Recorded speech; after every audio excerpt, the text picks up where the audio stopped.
नमस्कार. न्यूज डंकामध्ये मी महेश विचारे आपल्या सगळ्यांचं मनपूर्वक स्वागत करतो. मित्रांनो, लोकसभेच्या निवडणुकांच्या निमित्ताने महाविकास आघाडीची चर्चा ही सुरूच आहे अजून, आणि त्याच्यात वंचित बहुजन आघाडीला नेमक्या किती जागा द्यायच्या हे अजूनही ठरत नाही आहे. पण अर्थात वंचित बहुजन आघाडीचे नेते प्रकाश आंबेडकर यांनी 27 जागांची मागणी सुरुवातीला केली होती आणि ती हळूहळू कमी होत आता संजय राऊत यांनी पत्रकार परिषदेत सांगितलं की आम्ही त्यांना 4 जागा देणार आहोत. त्या अर्थात 27 जागा ज्या मागितल्या त्याच्यातल्याच 4 जागा असतील, त्या 4 जागा त्यांनी घ्याव्यात, त्याविषयी विचार करावा. आता प्रकाश आंबेडकर याविषयी काय विचार करतायत हे बघूयाच. पण ही सगळी परिस्थिती जी आहे, ही परिस्थिती महाविकास आघाडीवर किंवा उद्धव ठाकरे गटावर ही का ओढवलेली आहे?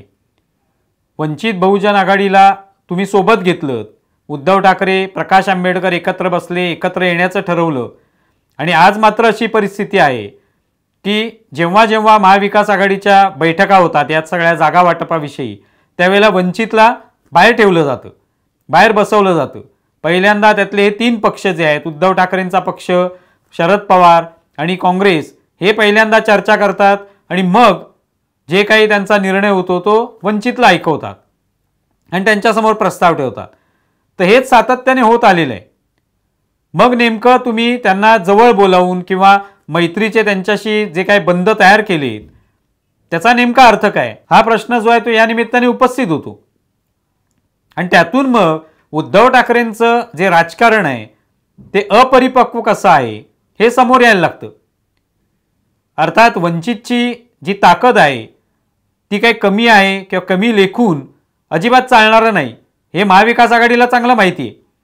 अन्यथा त्यांनी पहिल्यापासूनच वंचितला बाजूला ठेवलं असतं किंवा स्पष्टपणे त्यांना सांगून लाथाडलं सुद्धा असतं, पण तसं ते करू शकलेलं नाहीत. प्रकाश आंबेडकरांचं उपद्रव मूल्य जे आहे ते खूप मोठं आहे, हे महाविकास आघाडीला चांगलं माहिती आहे. पण जेव्हा उद्धव ठाकरे याच्यातले महत्त्वाचे जे घटक आहेत महाविकास आघाडीतले, त्यांनी प्रकाश आंबेडकरांची युती केल्यानंतर किंवा मैत्री केल्यानंतर त्या मैत्रीसाठी ज्या काही तुम्ही आणाभाका घेतल्या असतील ते निभावणं पण आवश्यक आहे. आता मात्र तुम्हाला आम्ही 27 पैकी 4 जागा देतो असं सांगितल्यानंतर, एक प्रकारे झिडकारल्यासारखं केल्यानंतर प्रकाश आंबेडकर काय नेमके प्रतिक्रिया देतील, ती ते मैत्री टिकवू शकतील का, हा प्रश्न आहे. आणि जर ते मैत्रीमध्ये राहिले नाहीत तुमच्याशी आणि त्यांनी तुमच्याशी शत्रुत्व पत्कारलं किंवा विरोध तुम्हाला करायला सुरुवात केली, तर मग तुम्हाला किती महागात पडेल याचा विचार करायला पाहिजे. कारण वंचित बहुजन आघाडीची ताकद ही सगळ्यांना माहिती आहे आणि यापूर्वीचे अनेक उदाहरणं सुद्धा आहेत की ज्याच्यामध्ये त्यांनी स्वतःचा उमेदवार उभा करून कशा पद्धतीने त्या ठिकाणी निवडणुकीमध्ये बदल घडवलेला आहे किंवा परिणाम त्यांचा उमेदवार उभा करण्याचा कितपत झालेला आहे हे यापूर्वी दिसून आलेलं आहे. सांगलीमध्ये गोपीचंद पडळकर हे वंचितकडूनच लढले होते आणि त्यांना जवळपास 3 लाख मतं पडली होती. तेव्हा पहिल्या क्रमांकाचे जे जिंकून आलेले उमेदवार म्हणजे संजय पाटील आणि त्यानंतर दुसऱ्या क्रमांकावर विशाल पाटील होते. पण हा जो फरक आहे तो, पडळकर जरी वंचितकडून उभे राहिलेले असले तरी खूप कमी मतं पडली नाहीत त्यांना, दणदणीत मतं जी आहेत ती त्यांना पडलेली आहेत. ही अशीच ताकद वंचितकडे आहे.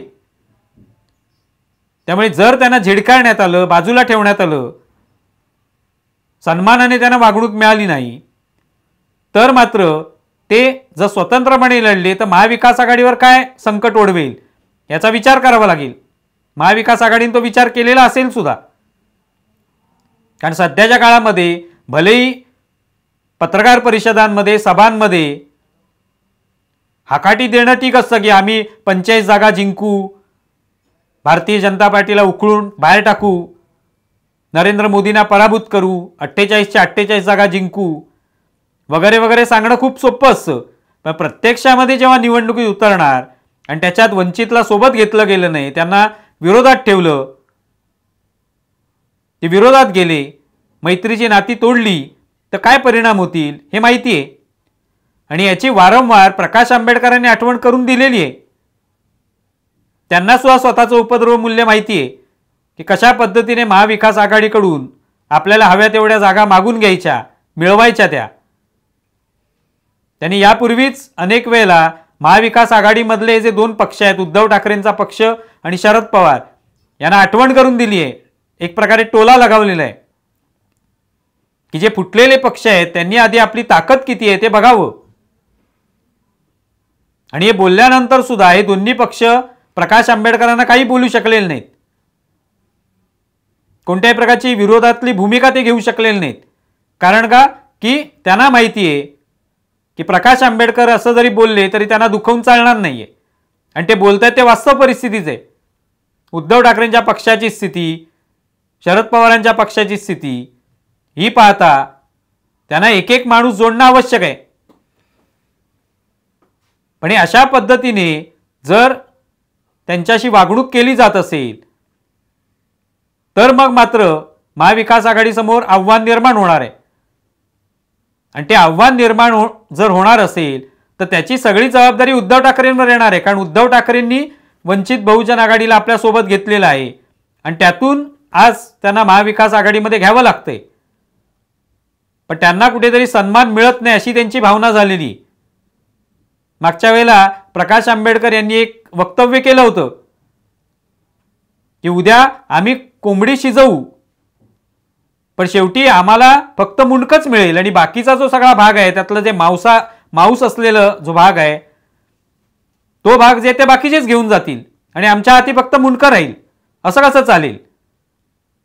त्या करायचं असेल तर सन्मानाने कोंबडी खायला द्या आम्हाला. पण हा खूप महत्वाचा दावा आहे त्याच्यातला, त्यांचं महत्वाचं वक्तव्य आहे या सगळ्या एकंदरीत आतापर्यंतच्या घडामोडीतलं.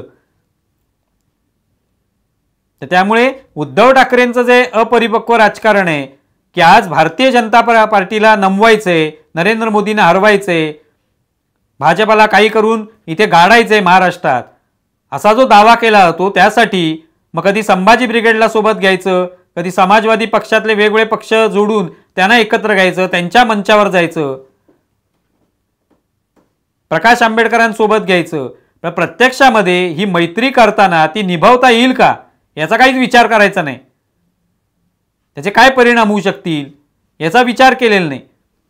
आणि त्यामुळे आज प्रकाश आंबेडकर सोबत आलेत पण ती मैत्री निभावताना तारेवरची कसरत करावी लागते. आणि प्रकाश आंबेडकरांनी चांगलं ओळखलेलं आहे. तेव्हा त्यांनी जे म्हटलेलं आहे सन्मानाने आम्हाला कोंबडी खाऊ द्या, तर ते आता करतायत की नाही महाविकास आघाडीवाले बघूया. नाहीतर मग त्याचे जे काही विपरीत परिणाम होतील ते मवियाला भोगावे लागतील. तुम्हाला या संदर्भात काय वाटतं जरूर कळवा. आमचा व्हिडिओ जास्तीत जास्त लाईक करा, शेअर करा आणि आमचे यूट्यूब चॅनल सबस्क्राईब करा. धन्यवाद. आमचा व्हिडिओ जास्तीत जास्त लाईक करा, शेअर करा आणि आमचे यूट्यूब चॅनल सबस्क्राईब करा. धन्यवाद.